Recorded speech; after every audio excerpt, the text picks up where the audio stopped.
How to submit consolidated self-billed and import e-invoice. Hi guys, Jason over here. So in the last episode, I've successfully demonstrated how to submit self-billed e-invoice to LHDN portal. So if you haven't watched that video yet, please make sure to check it out. So in today's episode, I will be covering how to submit the consolidated self-billed e-invoice using our SQL software towards the LHDN portal. Next, if you're liking this video, please make sure to like, subscribe and also share it to your friends. Okay, thank you for your support. If you have any questions, please feel free to share down in the comment sections below. So without further waiting, let's start. Let's go back to the Purchase Invoice main page. At the Purchase User Interface, let's select the MyInvoice button again. Here will show a Consolidated e-invoice button. Press this. Inside this window will be exactly same on how to submit the Consolidated e-invoice. First, we need to select the transaction date. And then don't forget to include the unsubmitted e-invoice and then select Apply. And then it will pop up the following invoice number that needs to be submitted as Consolidated Self-Billed e-invoice. Okay, after checking, press Next. It will also same as the Consolidated e-invoice, but now it will change to Self-Billed Consolidated e-invoice. After checking all of the particulars, we can select Submit.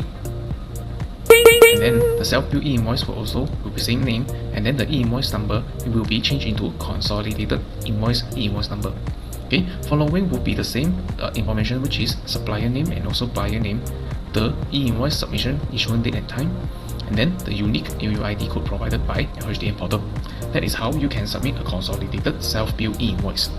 After we know how to submit 3 different e-invoice, now we need to know if a supplier using our TIN number to submit our e-invoice towards LHDN portal, how can we pull the data from LHDN portal into our system in order for us to do bookkeeping records.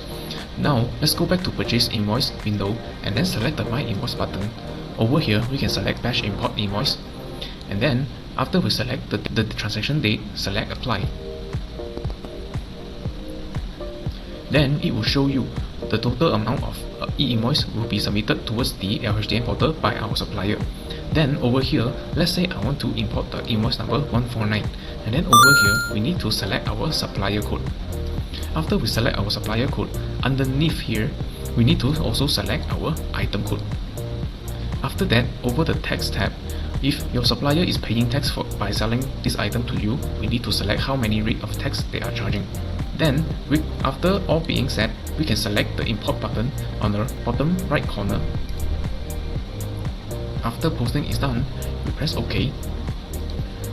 On the Purchase Invoice window, we press Refresh button, and then it will pop up one new record, which is the description will be mentioned it is imported from the MyInvoice portal. So this is how you can pull the data from the LHDN portal e-invoice into our system. And that's it, we've officially come to an end of this series. So if you've been followed along the way to this final episode, big congratulations to you. You now know how to successfully submit your e-invoice to LHDN portal using our SQL software. So if you have found this series helpful, don't forget to like, subscribe and also leave a comment down below if you have any inquiries or questions that you might know. Your support really means a lot of help to us for create even more helpful content for you and also update the latest e-invoice news to you. And hey, this might be the end of the main series, but we've got one more special episode coming up, which is a Q&A sessions where we will answer all of the most commonly asked questions from you guys. So stay tuned for more and see you in the next one. Bye bye.